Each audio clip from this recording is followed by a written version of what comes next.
ay rated SPG. Striktong patnubay at gabay ng magulang ang kailangan. Maaaring may masiselang tema, lengguwahe, karahasan, sexual, horror o droga na hindi angkop sa mga bata.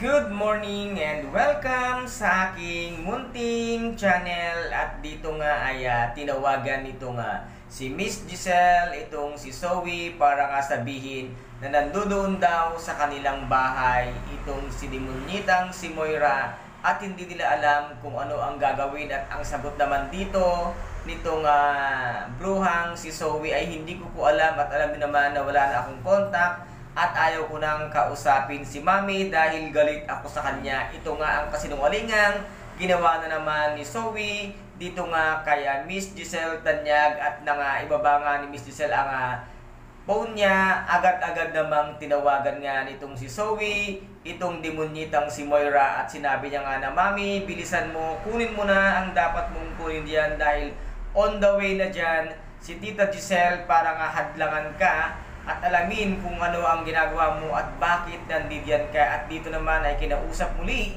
nitong si Miss Giselle itong nga katulong na sabi niya ay wag na wag niyang hahayaan na merong makuha o kung ano mga bitbit ni Moira ay wag na wag niyang papayagang mailabas nga ito ni Moira. At sinunod naman nitong katulong nga ang sinabi ni Miss Giselle Santos kung kaya't nang nasa hagdanan ay pilit talaga niyang pinigil hanggang sa hawakan na ito sa paa at halos mapahiga na nga itong katulong ni Doc RJ. At dito naman nga inabutan nitong si Miss Giselle si Moira na hawak-hawak niya nga ang SPA at dito nga ay naagaw ito ni Miss Giselle. Kaya't sabi niya nga ito ang SPA, ano ang balak mong gawin dito? At dito nga ay sabi ni Miss Giselle na wala kang karapatan kahit na ikaw pa ang asawa, wala kang karapatan dahil ang hospital na yun ay sa amin, sa pamilya namin, hindi sa'yo. At dito naman sabi niya Demonyitang Moira,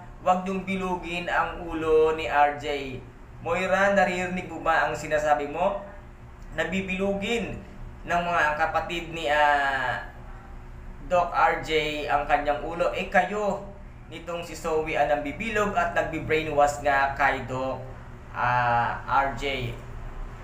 At dito nga naman ay nasabihan naman itong si Doc Carlos Benitez itong si Miss Lynette Santos na pabayaan na at huwag ginagawang baby itong si Dr. Annalyn Santos dahil ito nga daw ay may isip at matanda na ito. Bakit, Doc Carlos Benitez? Si Zoe ba na pilit mong itinatago ang kanyang pagkatao at pilit mong pinagsisinungalingan ang katotohanan? Matanda na rin siya, may isip na rin siya, wag mo rin siyang konsintihin at wag mo rin siyang i-baby. Ilabas mo ang totoo kung talagang mahal mo nga si Miss Lynette Santos.